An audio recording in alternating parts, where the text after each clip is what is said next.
मिलाती है तो सर ये हो गया आपका डाइसैकेराइड, ठीक है। दो मिलाती तो सर क्या बनेगा? डाइसैकेराइड, ठीक है। इसको एक पता चलेगा, ठीक है। तो एक बार इसको रख देते हैं जल्दी से।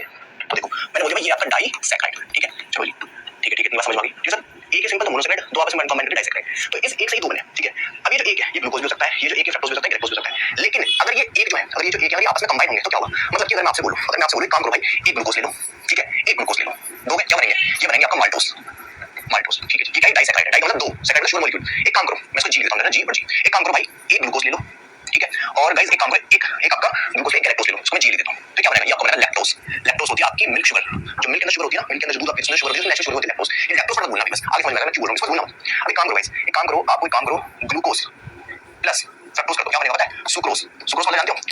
अगर आप लोगों को थोड़ा सा पता हो, थोड़ा सा पता हो, जो आपके घर में जो चीनी होती है, जो चीनी आप खाते हो वो सुक्रोज ही होती है, ठीक है। वो ग्लूकोज और फ्रक्टोज का कॉम्बिनेशन सुक्रोज, ठीक है। तो ये वो डाइसैकेराइड है। कैसे इतना ही होता है? इसी दो कैटेगरी में बैठ सकते हैं वर्ड की। अभी तो मैंने ये on the behalf of sugar molecule change होता है। अभी तो मैं दो बताइए, अभी दो और सुन, दो और कैसे? देखो मान लो ये तो हो गया भैया आपका मोनोसैकेराइड, ये हो गया आपका डाइसैकेराइड, डाइसैकेराइड एग्जांपल, ठीक है। दो होते हैं, पहला होता है आपका ओलिगोसैकेराइड, ओलिगोसैकेराइड का मतलब क्या है कि शुगर मॉलिक्यूल की चेन है, वो कोई सी हो सकती है, हम उसको यहाँ डिफाइन कर रहे हैं। लेकिन मॉलिक्यूल्स का 3 से 10 होने चाहिए। जो 3 से 10 मॉलिक्यूल होंगे ना वो आपका ओलिगोसैकेराइड लेंगे। एक चीज आपको थोड़ी इंटरेस्टिंग सी है, जनरली ज्यादा जो ओलिगोसैकेराइड होते हैं वो अनडाइजेस्टेबल होते हैं, ठीक है। तो इस बात को याद रखना। अगला आपका पॉलीसैकेराइड का मतलब ये है कि 10 से जितने भी ज्यादा मॉलिक्यूल होंगे वो सारे पॉलीसैकेराइड मतलब मल्टीपल चेन, ठीक है। ओलिगोसैकेराइड अगर मैं आपको बोलूं पॉलीसैकेराइड में 10 से जितने भी ज्यादा पॉली रहेंगे, 10 से जितने भी ज्यादा होंगे, ठीक है। अगर मैं आपको पॉलीसैकेराइड एग्जांपल दूं, ठीक है, पॉलीसैकेराइड का एग्जांपल दूं तो क्या होगा? एग्जांपल हो सकता है, ठीक है। समझो, एक काम करता हूं मैं इसको अभी के लिए इसको। हाँ तो वही है, 2 से 10 या तो 3 से 10 ओलिगोसैकेराइड और 10 से ज़्यादा पॉलीसैकेराइड, भाई बोल रहा था। क्वालिटी चेक करने का तरीका ये है कि कौन सा रबर की क्वालिटी कितनी अच्छी है।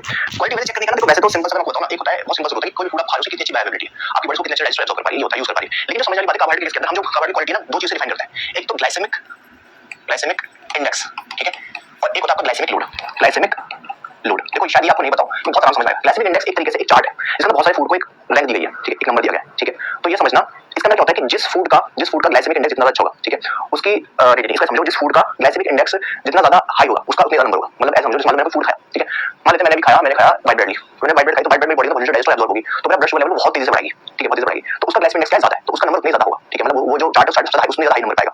इसी तरीके से मैंने ब्राउन ब्रेड बोलूं, होल व्हीट ब्रेड, मैंने होल व्हीट ब्रेड खाई, उस वो बहुत हीट है, वो कॉम्प्लेक्स कार्बोहाइड्रेट है, हीट है, तो उसका ग्लाइसेमिक इंडेक्स ज्यादा लो, मतलब उसका रैंकिंग ज्यादा लो होगी। तो हो गया जो हाई ग्लाइसेमिक फूड आपको जल्दी क्या दे रहा है, जल्दी शुगर दे रहा है, जो लो ग्लाइसेमिक फूड आपको धीरे शुगर दे रहा है।